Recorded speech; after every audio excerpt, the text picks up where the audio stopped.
Merci d'avoir appelé le Bongo, on vous écoute. Bonjour, bonsoir. Bonsoir. Vous me suivez? Oui, on vous écoute. Vous êtes en direct. Oui, merci beaucoup. C'est Marcel Ducambou. Monsieur Marcel Boukombo, on vous écoute. Bon, bonjour, bonsoir à Maman Olga, à Bernard Pongi, et Gervais Dirandi et puis Edine Merci. Kaï. Bonsoir. Bonsoir. Bien, vraiment c'est difficile parfois de prendre son téléphone et puis appeler parce que vraiment je comprends qu'on a affaire à une masse. Oui. Et donc, je vous félicite pour le travail que vous faites parce que vous avez cette patience-là d'écouter tout le monde. Bon, moi, j'aime respecter les thèmes hein, parce que les expressions, la surface de la Boenza, USK, ça veut dire quoi? Ça, c'est des petites questions parce que je sais que vous êtes organisés et il y a le fond qui est là, mais en entendant, vous nous demandez, vous nous trouvez pourquoi on doit signer la pétition. Je crois que c'est ça l'objectif qu'on poursuit. Voilà pourquoi vous nous parlez de la conférence nationale. Moi, je dis ceci. Je vais d'abord rappeler les objectifs de la conférence nationale. Cette conférence nationale, pendant tout son déroulement, s'est battue pour créer un État démocratique qui devra permettre de construire un État de droit, l'égalité des citoyens, le respect des droits humains, mettre fin aux crimes et scandales économiques, évoquer de façon claire les problèmes de l'opacité dans la gestion du pétrole et des ressources naturelles, résoudre le problème de la dette. Ça, c'était les objectifs de la conférence nationale. Mais qu'est-ce qui s'est passé? Tout ça, avec les résolutions qu'on a prises à la conférence nationale, avec un simple jet d'eau, on a nettoyé tout ça. Et vous allez remarquer que les gens remarquent que après cette conférence nationale, après le passage de l'Issouba, ces choses-là ont doublé. On n'a plus construit un État de droit. Il n'y a pas d'égalité des citoyens. Il n'y a pas le respect des droits humains. Les crimes et scandales économiques ont presque quadruplé, même 10 fois. Ça continue.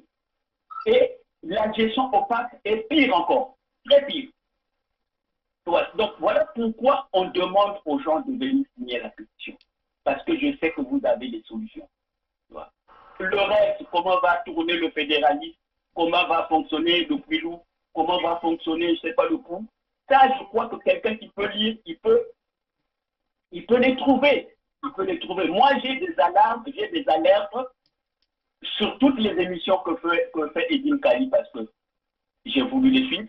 J'ai des alertes sur toutes les émissions que fait Bernard Pongi parce que je vais les écouter.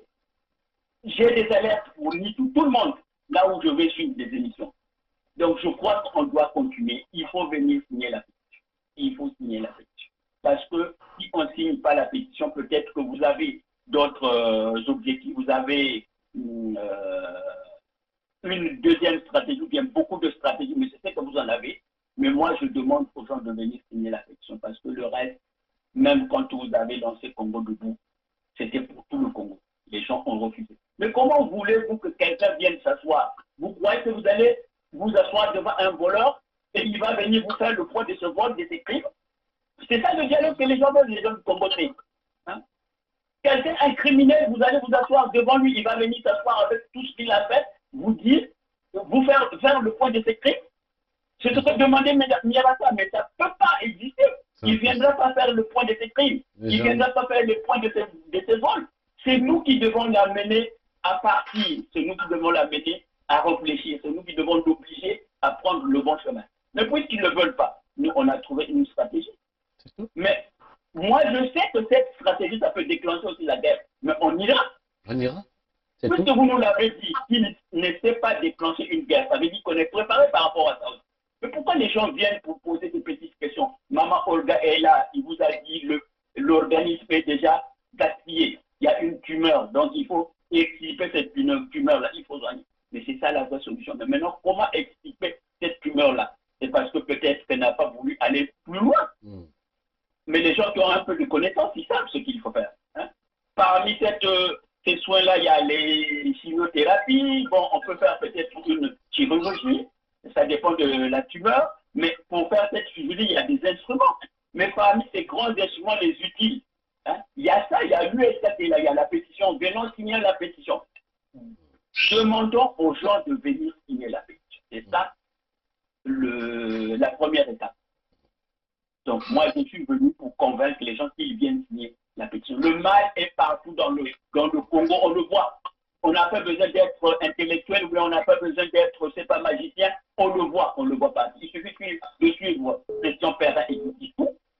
Il suffit de suivre Eddy, il vous dit tout. Il suffit de suivre Pongi, il vous dit tout. Il suffit que vous allez dans YouTube, Facebook, il y a tout.